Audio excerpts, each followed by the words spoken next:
It started with a bottle of wine, 2 steaks, and a crooked candle that never sat straight in the holder. Our 7th anniversary. Lucky number 7. Funny thing about luck, it's never on your side when you think it is. She wore the red dress.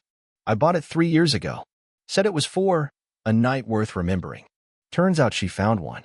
We sat across from each other at the dinner table, candlelight flickering between us like a lie trying to stay alive. She talked about the gym. I nodded. She mentioned a new guy in her department. I nodded again. She laughed too hard at one of her own jokes. I didn't get it, but apparently, Cody would've. I knew something was wrong because the silence wasn't comfortable anymore. We built this house together, but suddenly, every creak in the floorboards felt like it was tattling on her. That night, after she fell asleep, I checked her phone. Don't judge me. My gut had been whispering for months. This was just confirmation. And there it was. Cody. Again. Of course. Wish I could have stayed longer today. That little laugh of yours?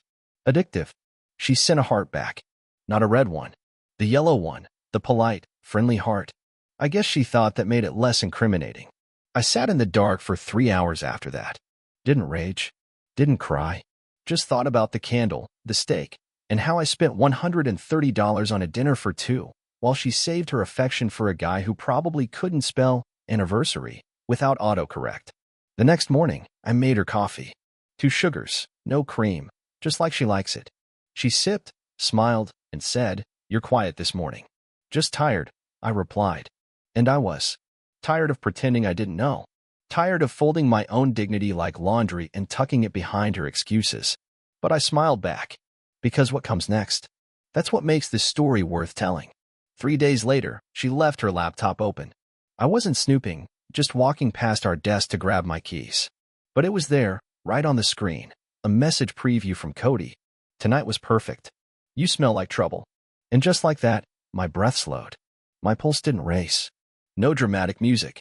Just stillness, like the moment before a coin drops. I clicked. I didn't find one message.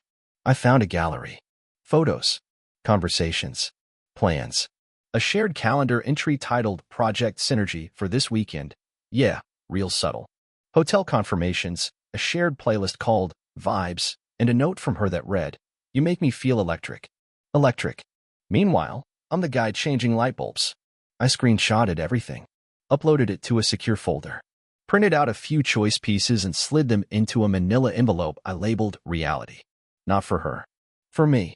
To keep myself from rewriting this story as a misunderstanding. Later that evening, she kissed my cheek and said, "I might be late tomorrow. Budget meeting might run long." I nodded. Take your time. Funny how betrayal wraps itself in normal sentences. How a budget meeting can actually mean a hotel room and a man who types emojis like he's still in college. But I didn't confront her. Not yet. You don't flip the table until you've counted all the chips. And me? I was still watching the dealer. Because if you're going to make a move, make it count. Saturday came. The budget meeting day. I watched her get ready like it was a normal morning. She wore the blouse I got her for Christmas, the one she said was too nice to wear to work. Apparently, Cody was dress code exempt. She kissed me goodbye like always, soft, automatic, absent. Then she was gone.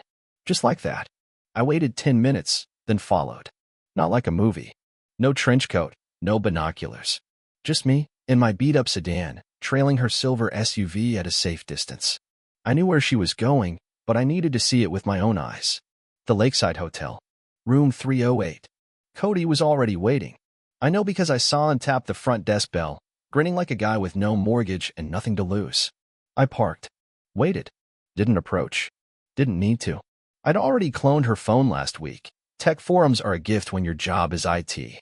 Every text, every call, every ping from Cody came straight to my inbox like a newsletter of heartbreak.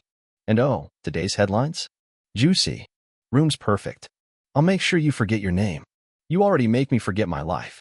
She wasn't lying to me anymore. She was erasing me. That afternoon, I went back home and laid out the folder labeled Reality. I spread the contents across the kitchen table. A one-man crime scene. Then I opened a second folder. This one was blank. Not anymore.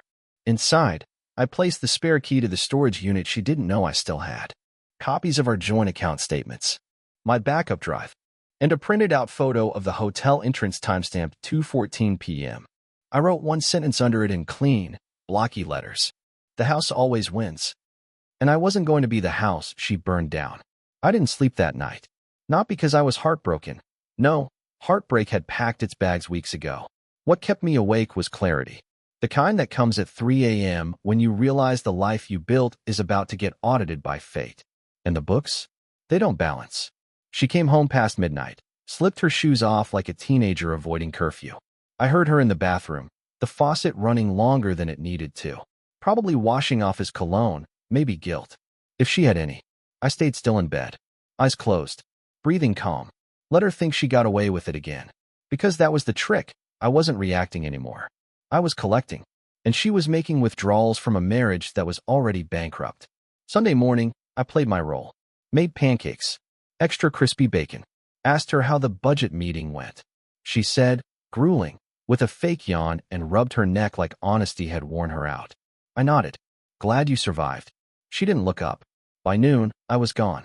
Not permanently. Not yet. Just long enough to visit a man named Raymond. Raymond was a divorce attorney who used to be a PI. He owed me a favor. Long story involving his niece, a lost laptop, and some data recovery wizardry I pulled off back in 17. I handed him the manila folder marked Reality. He flipped through it silently, stopped at one of the screenshots and whistled. That's a Hallmark card if I ever saw one, he muttered. I want to build leverage, I said. Not blow things up yet. But when I move, I don't want to flinch. Raymond nodded. No problem. I'll start the paperwork, dig into her finances, and if Cody's got assets, we'll make it a package deal. I left with 3 copies of the preliminary filing, just in case, and a list of steps to quietly shift assets. If she was going to leave, she wasn't leaving with the silverware and my dignity. That night, she asked if I wanted to watch a movie. I said sure. We picked a comedy. She laughed too loud. I didn't. I just watched her, the way she leaned into the couch cushion like it still belonged to her. The way she sipped wine with the confidence of someone who believed she had me fooled. And she did, but only because I let her. Monday morning, I called in sick. Said I had food poisoning, blamed the pancakes. She didn't even fake concern. Just nodded and told me to take it easy. Then she kissed me on the forehead and left for work like a nurse visiting a coma patient. Perfect. I moved fast. Opened a new bank account. Transferred funds from our joint account in the exact legal threshold Raymond suggested. Small enough to avoid alarms, big enough to matter. Canceled the joint Netflix, too. Petty? Maybe. But you don't let the thief keep your popcorn privileges. Then I drove to my brother's place and handed him a sealed envelope. What's this? He asked. Insurance, I said. Open it if I disappear or if she starts playing the victim. He looked at me like I'd grown a second head. What the hell's going on, man? I didn't answer. I just hugged him, tighter than usual, and left before he could ask again. That evening, she came home in workout gear, smelling like lavender and lies. Cody recommends yoga, she said casually. He says it helps him unwind. I smiled. Cody sounds very wise. She paused. Just a blink. A flicker of confusion. Then nothing. You should come sometime, she said, heading toward the shower. I just might. I replied, sipping from a glass of water that felt like wine. Because this was the game now. She didn't know it, but the board had flipped. I wasn't the quiet husband anymore. I was the dealer. And the deck was stacked. Later that week, I sent an anonymous tip to Cody's company HR, attached 3 tasteful screenshots, just enough to raise eyebrows, not lawsuits. I knew from Raymond that Cody was already on thin ice after an incident at last year's holiday party. Apparently, the man's professionalism had a short shelf life when alcohol and attention were involved. 2 days later, she came home angry. They let Cody go, she said, pacing the kitchen like a cat in a thunderstorm. Something about inappropriate relationships and social media. He's devastated. I tilted my head. That's awful. Poor guy. She squinted at me. You didn't. Didn't what? Never mind, she muttered, grabbing a wine glass. She didn't drink it.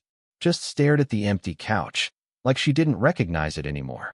And I slept like a stone that night. Because revenge doesn't have to be loud. Sometimes it's just the sound of your wife pouring a drink she doesn't finish, in a house that's already slipping through her fingers. They say karma's a slow cook, but I watched it boil over in real time that Thursday afternoon. I came home early, again sick. She didn't know I'd started working remotely from a co-working space, one town over. With the chaos brewing, I needed neutral ground. Somewhere without her perfume soaked into the curtains. When I walked in, I heard her. Bedroom. Phone on speaker. "I just can't believe they'd fire you over that," she said, voice all syrup and sympathy. "It's not like we were doing anything wrong." Wrong. Always a flexible word when your conscience has flexible joints. I stood there, listening. She was pacing the room in circles. That's what she did when she lied, wore a groove into the floor. And then she said it. "He's just so passive. I don't even think he'd notice if I told him straight to his face." That one landed like a punch I'd trained to take. I didn't say anything. I didn't walk in and make a scene. I just stepped back, out the door, and drove to a cafe. Sat at a window seat with a lukewarm coffee and opened my laptop. Raymond had sent over a document that morning, the revised settlement proposal. It was clean, precise, and surgical. The plan? Serve her on a Friday, so she'd have the weekend to marinate in her own reflection. Plus, no work calls to hide behind. The social shield drops fast when you've got nowhere to pretend you're busy. But first, there was something I needed to do. I scheduled a meeting with her boss. Not to get her fired, no. That'd be too dramatic. I wanted to give the man a heads up, just enough context to make him watch her closer. So when she slipped a little, when she inevitably started coming in late, missing deadlines, bringing drama into the workplace, he'd know. Call it planting seeds. I wasn't after fire. I was after erosion. Friday morning, I cooked breakfast. Not to be sweet, to be final. Scrambled eggs, toast, that weird turkey bacon she pretends to like. I plated everything just right and left the papers face down by her orange juice. She walked into the kitchen half distracted, typing something on her phone. Her expression barely shifted until she picked up the envelope. Saw her name on it. "What's this?" "Read it." I kept my tone casual. Neutral. Like I was telling her the weather forecast. She opened it. Scanned. Blinked. "What the hell is this?" "Divorce papers." Her mouth opened. Closed. She looked like someone trying to swallow a spoonful of sand. "You're serious?" "Very." She stared at me like she was meeting me for the first time. "You're doing this because of Cody?" I tilted my head. "Interesting. I never mentioned him." Silence. Then the scramble. Her voice pitched up, that desperate, breathless tone people use when they realize their backup plan just became their only plan. Wait. We don't have to do this. Can't we just talk?" I stood, picked up my coffee. We could have, a month ago. Before the meetings. Before the lies. Before Cody. Her hand trembled as she set the papers down. "You're blowing up everything we built." "No," I said. "You did that. I'm just clearing the rubble." Then I walked out. The next week, she tried everything. Texted. Called. Left notes in the mailbox. I read every word. I wanted to see if she'd own it. If she'd apologize, honestly. She didn't. Just excuses wrapped in sentiment. "You've always been so distant. I didn't mean to hurt you. I just needed to feel alive again." That last one got me. Like I'd been a coma she woke up from. Like the marriage was some kind of sleep paralysis and Cody had whispered her back into motion. She left a voicemail Tuesday night. I remember because I listened to it twice. Not for hope. For confirmation. "I know I messed up, but I never stopped loving you." Funny how love always shows up after the consequences. Saturday, I came back to the house. Not to stay, just to grab the rest of my things. She wasn't supposed to be there. She was. Sitting in the living room, staring at the blank TV screen like it might eventually tell her what to say. When she saw me, she stood. "Can we talk?" I looked around. Everything exactly as I left it. Except the emptiness. It looked heavier now. "Talk," I said. She swallowed. "I miss you. I hate how this feels." I nodded. "Yeah, that's what betrayal does. It feels bad. I just thought, maybe we could slow this down. See a counselor." "Too late for CPR," I said quietly. "This marriage didn't flatline. You smothered it with a hotel pillow and hoped I'd sleep through it." She didn't cry. She just stared. Then whispered, "You're really going through with this?" I already did. I picked up my duffel bag. She didn't stop me. As I reached the door, she said, "You used to be so gentle." I paused. Turned halfway. "I still am," I said. "But even gentle people stop holding broken glass." And I left. It's strange how silence becomes a character in your life after a split. Not just background noise, but something with shape and weight. A presence that follows you from room to room, reminding you, this used to be shared. The first week after I served the papers, the house felt like a museum exhibit titled life before truth. I'd taken most of my essentials, left behind the things that wouldn't make sense in my next chapter. Her throw pillows, our anniversary frame, the rug she bought online and insisted tied the room together. She didn't replace anything. She just froze the place in time, like a crime scene she hadn't figured out how to clean up. But the messages kept coming. Sometimes a full paragraph of regret. Sometimes just a single word. Please. She wasn't reaching out for reconciliation. She was reaching for control.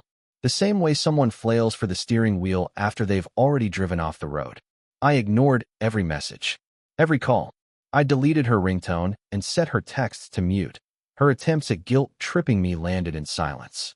But then, Thursday morning, my brother sent me a screenshot. It was her social media post. A long caption under an old photo of us at the lake. You know the type, filtered in soft tones, captioned with emotional sleight of hand. Sometimes we take love for granted, and by the time we realize what we had, the person is already gone. I hope he knows I never stopped loving him. Cue the sympathetic comments. The "you're so brave" brigade. The friends who never liked me pretending to be heartbroken for her. I didn't reply. Instead, I opened my laptop and finished the message I'd been writing for 2 weeks, to her parents. Short, civil, clear. I wanted to tell you myself, we're separating. I have no animosity toward you. You've always been kind. But the truth matters, and I thought you deserved to hear it from me. I attached the evidence. Not to smear her, but to give context. Her father replied in less than an hour. I'm sorry. Deeply. This wasn't how we raised her. If you ever need anything, you call me. Funny. The man who once warned me she gets bored easily ended up being the only one who didn't sugarcoat it. Saturday, I went to grab a few more things, my record player, a box of old journals, the toolbox. She wasn't home, or so I thought. I opened the closet and heard it, a breath. Not mine. She was in the bedroom, sitting on the floor, back against the bed frame, knees tucked up like a kid who lost her place in the game. I figured you'd come today, she said without looking up. I didn't respond, just kept packing. After a minute, she spoke again. I've been thinking about the first time we met. Still no response. You were wearing that ugly maroon sweater. The one you said made you look like a public library couch. I chuckled once. Couldn't help it. She looked up, eyes tired. Not puffy from crying, just hollow. Like she hadn't decided who to blame yet. I miss the way you used to look at me, she whispered. That's because you were someone else back then, I said, not unkindly. She nodded, slowly. I don't even recognize myself in the mirror lately. That's not my job anymore, I said. Finding your reflection.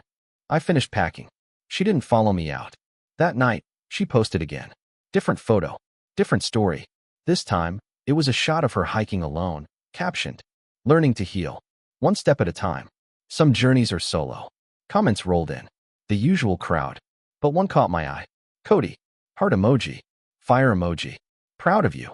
And just like that, the mask slipped. The narrative cracked. This wasn't mourning. It was PR. A breakup campaign to make herself the heroine of a story she'd written in invisible ink. Raymond texted the next morning, "We've got what we need. Judges don't like hypocrisy." By Tuesday, I'd officially moved into my new place. Small, quiet, uncomplicated. The couch was secondhand, the dishes didn't match, and the internet cut out every other day. But it was mine. I hung a single photo on the wall. Me at the Grand Canyon, solo trip from years ago. I remember the wind and the silence and the feeling that the world was wide enough for mistakes and mercy. That's what this place felt like. Room. To breathe. To rebuild. To remember that peace isn't the absence of noise. It's the absence of pretense. She tried calling one last time. Left a voicemail I didn't listen to. I deleted it after watching the first few seconds of the transcription. I know it's over, but I didn't need the rest. Because anything after "but" is just a lie wearing a tuxedo. They say the truth will set you free. What they don't tell you is, it tends to wreck the furniture on the way out. By the time the court date arrived, she had stopped pretending we were on a break. The hopeful text stopped. The romantic posts dried up. Even Cody's comments disappeared. Guess the flame wasn't as fireproof as she thought. I walked into the courthouse wearing a navy suit I hadn't touched since my last job interview. She wore black. Not morning black. Strategic black. Like she was hoping sympathy would come easier if she looked like the victim. She brought a lawyer. He wore a slick tie and the smile of a man who hadn't read the footnotes. Mine? Raymond. No tie. Just a folder thicker than a church hymnal and a look on his face like he'd already read the last page of the book and knew the ending was mine. We didn't say hello. Just nods. Eye contact. In silence, the only language we still spoke fluently. The judge wasn't the emotional type. Middle-aged, clipped voice, no time for dramatics. Perfect. We weren't here to rehash feelings. We were here to divide the remains. Her lawyer opened with something about irreconcilable breakdown and mutual drift. That got an actual snort out of Raymond. He stood. Your Honor, we'd like to submit this folder as Exhibit A. Inside? Screenshots. Emails. Hotel receipts. The timeline. The truth. No rage. No venom. Just dates, facts, and her digital signature written all over her exit strategy. Her face didn't crumble. It cracked. Small twitches. Tightened jaw. The flick of her foot under the table. She wasn't falling apart. She was unraveling, thread by thread, trying to pretend her sweater wasn't shrinking around her. Raymond kept it clinical. Professional. Surgical. He didn't attack. He presented. And I? I sat quietly, hands folded, watching her world adjust to a new gravity. When it was over, the judge leaned forward. In light of the submitted material, the court finds that the petitioner's claims are well substantiated. We will proceed accordingly. That was it. No gavel slam. No dramatic pause. Just a life split in two by paperwork and proof. Outside the courthouse, she followed me to the sidewalk. I didn't think you'd actually go through with it, she said. I turned. That's the problem. You thought I was too soft. Too nice. You forgot nice doesn't mean blind. She blinked. You could have just talked to me. We could have worked through this. No, I said. You don't work through betrayal. You walk away from it. Or it walks over you. She stepped closer. I still loved you. And I still love who you used to be, I said. But I won't bleed for a ghost. She didn't respond. Just looked down at the sidewalk like it might explain how she got here. Then she said it quiet, desperate. I lost everything. I nodded. Now you're finally telling the truth. And I left her there, standing in the shade of a courthouse that didn't care about tears or timing. The next few weeks were eerily calm. I went back to my routines. Coffee in the morning. Work at noon. Music at night. No passive-aggressive texts. No emotional ambushes in the kitchen. No pretending. Freedom, it turns out, is quiet. And loud. And terrifying. And beautiful. But her name didn't stay gone long.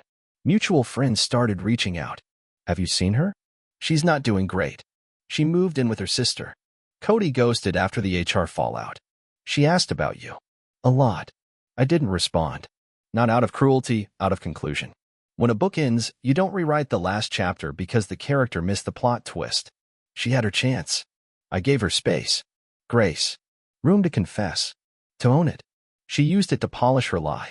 So I stopped taking polls on how she was coping. That wasn't my burden anymore. One night, I found an old voicemail on my backup drive. From her. Early days. She was laughing, telling me to pick up wine and that weird cheese you like.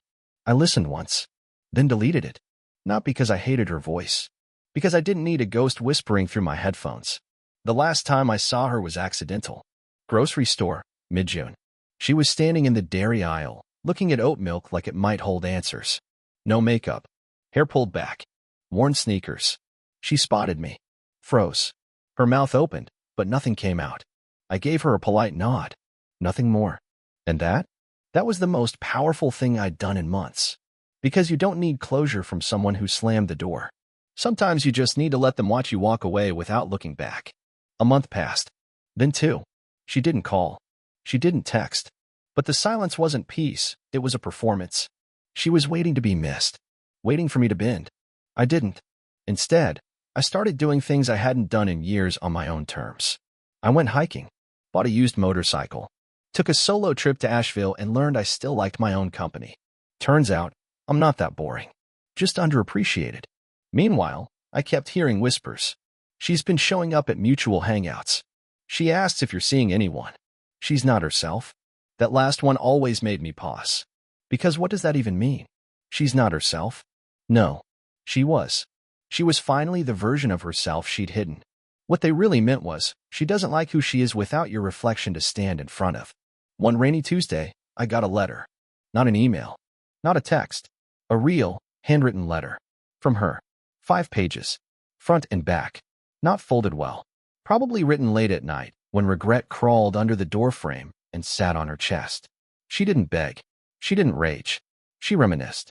She wrote about our first apartment, our terrible first Christmas tree, the road trip to the coast where we got lost and laughed for hours. I keep trying to find the version of me who was happy with you, she wrote. But I think she only existed because you were there to build her. That line almost got me. But I knew better now. I hadn't built her. I'd carried her. She just mistook the lift for love. At the bottom of the last page, she wrote, "If you ever want to try again, I'm here." No signature. I folded the letter, put it in my fireplace, watched it turn to ash. Revenge isn't always loud. It isn't keying cars or burning bridges. That stuff is for movies and people who never learned how to let go. Real revenge? It's living well. It's walking past someone who once held your world in their hands and watching them flinch because they know they dropped it. It's not needing to say, "I told you so," because your life already does. A few weeks ago, I saw her again. Downtown. Farmer's market. She looked tired. Not physically. Spiritually. Like someone who realized too late that the grass wasn't greener. It was artificial turf. She didn't speak. Neither did I. She just watched me laugh with a friend. Real laugh, stomach deep. And I swear she looked like she wanted to cry. Not because I was happy, but because she didn't recognize the version of me who no longer needed her to be. That was the end. Not of the story. Just of hers and mine. Mine. It's still being written. But now it's honest. Quiet. Steady. And most of all, it's mine.